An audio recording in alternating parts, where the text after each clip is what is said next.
Friends, welcome to my YouTube channel PG study circle. Friends, మన videos అయితే చాలామంది చూస్తున్నారని సబ్స్క్రైబ్ చేయట్లేదు. సో మన వీడియోస్ని సబ్స్క్రైబ్ చేసి ఆ తర్వాత కంటిన్యూ చేయండి.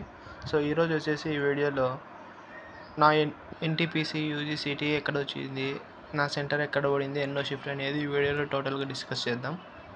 సో వీడియోని కంటిన్యూ చేసే ముందు మన ఛానల్ని సబ్స్క్రైబ్ చేసి కంటిన్యూ చేయండి.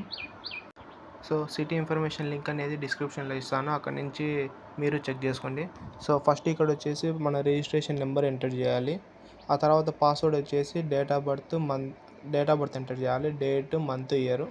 ఆ తర్వాత లాగిన్ అని ఎంటర్ చేయాలి. దాని తర్వాత ఇలా వస్తుంది, క్యాండిడేట్ డీటెయిల్స్ అని ఓపెన్ అవుతుంది. సో ఇక్కడ వచ్చేసి మన రిజిస్ట్రేషన్ నెంబరు, మన నేము, మన జెండరు, మన ఫాదర్ నేము, మన కమ్యూనిటీ అనేది డిస్ప్లే అవుతాయి.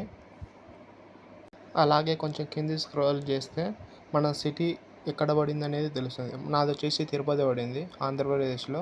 డేట్ వచ్చేసి 17 జూన్ 2026, 1వ షిఫ్ట్. సో ఇక్కడ రిపోర్టింగ్ టైమ్స్, గేట్ క్లోజర్ గురించి చూద్దాం. So reporting time first shift వచ్చేసి 7:30కు ఉంటుంది, గేట్ వచ్చేసి 8:30కు క్లోజ్ చేస్తారు. ఎగ్జామ్ స్టార్ట్ వచ్చేసి 9కి స్టార్ట్ అవుతుంది. సో గంటన్నర ఎగ్జామ్ ఉంటుంది, 10:30కు క్లోజ్ అవుతుంది. రెండో షిఫ్ట్ రిపోర్టింగ్ టైం వచ్చేసి 11:15కు ఉంటుంది, గేట్ క్లోజ్ చేసేది 12:15కు క్లోజ్ చేస్తారు. ఎగ్జామ్ స్టార్ట్ అయ్యేది మాత్రం 12:45కు స్టార్ట్ అవుతుంది, గంటన్నర ఎగ్జామ్ జరుగుతుంది. మూడో షిఫ్ట్ 3కు స్టార్ట్ అవుతుంది, గేట్ క్లోజ్ చేసేది 4కు క్లోజ్ చేస్తారు. ఎగ్జామ్ స్టార్టింగ్ టైం వచ్చేసి 4:30కు, అంటే ఎగ్జామ్ 6కు అయిపోతుంది. ఇక్కడితో నా ఎగ్జామ్ డీటెయిల్స్ అన్నీ మొత్తం చెప్పేశాను. ఇప్పటి నుంచి ఎలా ప్రిపేర్ అవ్వాలి, ఎంత టైం ఉంది అనేది డిస్కస్ చేద్దాం.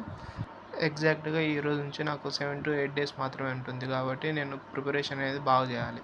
ఫస్ట్ క్వాంట్ వచ్చేసి మన ప్రీవియస్ పేపర్స్ డైలీ ప్రాక్టీస్ చేయాలి. ఆ తర్వాత రీజనింగ్ నుంచి డైలీ ఒక ఎగ్జామ్ రాయాలి, ఎన్టీపీసీ యూజీది. తర్వాత జీకే ఎలా ప్రిపేర్ అవ్వాలనేది చాలామందికి డౌట్ ఉంటుంది.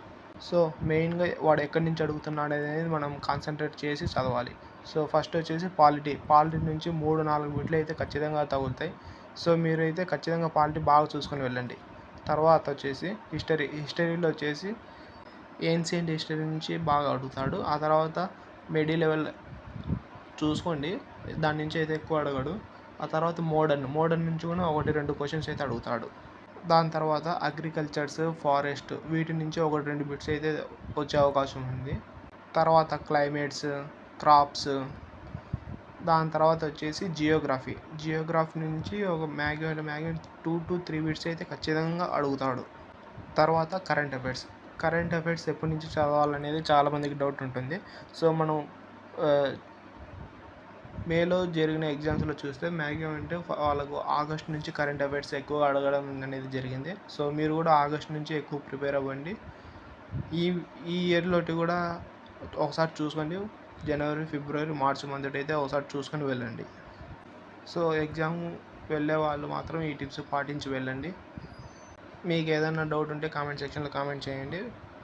కామెంట్ చేసిన వాళ్ళందరికీ రిప్లై అయితే ఖచ్చితంగా ఇస్తాను. సో వీడియోని మాత్రం ఖచ్చితంగా సబ్స్క్రైబ్ చేసి కంటిన్యూ చేయండి. So thanks for watching.